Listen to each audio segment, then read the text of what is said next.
दोस्तों कल्पना कीजिए, धरती के हजारों फीट नीचे छुपा एक ऐसा काला तरल जो आपकी बाइक, कार और ट्रक को चलाने की ताकत देता है। लेकिन क्या आपने कभी सोचा है ये कच्चा तेल आखिर पेट्रोल और डीजल कैसे बनता है? आज हम इस पूरे प्रोसेस को बेहद आसान भाषा में और एनिमेशन की मदद से समझेंगे। तो चलिए देरी न करते हुए वीडियो को शुरू करते हैं। कच्चा तेल यानी क्रूड ऑयल एक प्राकृतिक संसाधन है। यह जमीन या समुद्र के नीचे से निकाला गया एक प्राकृतिक गाढ़ा काला या भूरा तरल हाइड्रोकार्बन का मिश्रण है जो लाखों साल पहले मरे हुए जीव जंतुओं और पेड़ पौधों से बना होता है। ये जमीन के अंदर दबाव और गर्मी के कारण तैयार होता है, लेकिन ध्यान रखें इसे सीधे इस्तेमाल नहीं किया जा सकता है। पर यह तेल कैसे निकाला जाता है? तेल को निकालने के लिए जमीन या समुद्र में ड्रिलिंग की जाती है। बड़ी बड़ी मशीनों से गहराई में छेद किया जाता है और फिर कच्चा तेल बाहर निकाला जाता है। इसके बाद इसे रिफाइनरी में भेजा जाता है। रिफाइनरी यानी जहां ये कच्चा तेल छनता है। अब देखते हैं रिफाइनरी में क्या होता है। रिफाइनरी में कच्चे तेल को सीधे पेट्रोल या डीजल में नहीं बदला जाता, बल्कि उसे कई स्टेप में अलग अलग करके और शुद्ध करके उपयोगी ईंधन बनाया जाता है। इसे आसान भाषा में समझते हैं।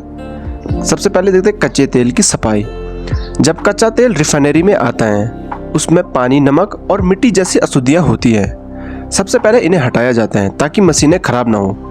फिर तेल को गर्म किया जाता है। कच्चे तेल को लगभग 400 से 600 डिग्री सेल्सियस तक गर्म किया जाता है।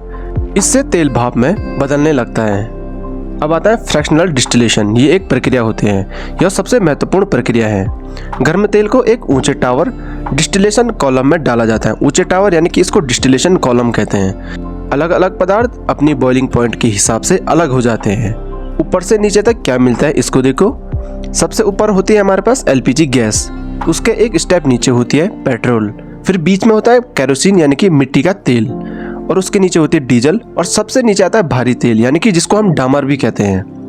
अब एक और स्टेप आता है इसमें प्योरिफिकेशन का, यानी कि इसमें इस तेल में बहुत सारी हानिकारक अशुद्धियां होती है, इनको अलग किया जाता है। जैसे सल्फर जैसी हानिकारक चीजें हटाई जाती है। ईंधन को साफ और पर्यावरण के लिए बेहतर बनाया जाता है। इसको हम एक उदाहरण के माध्यम से समझ सकते हैं। जैसे आप दूध से मलाई, घी, दही अलग करते हो, वैसे ही रिफाइनरी में कच्चे तेल से अलग अलग चीजें निकाली जाती हैं। अब जब भी आप पेट्रोल पंप जाए तो याद रखें ये सिर्फ ईंधन नहीं, बल्कि लाखों साल की प्राकृतिक प्रक्रिया और आधुनिक विज्ञान का कमाल है।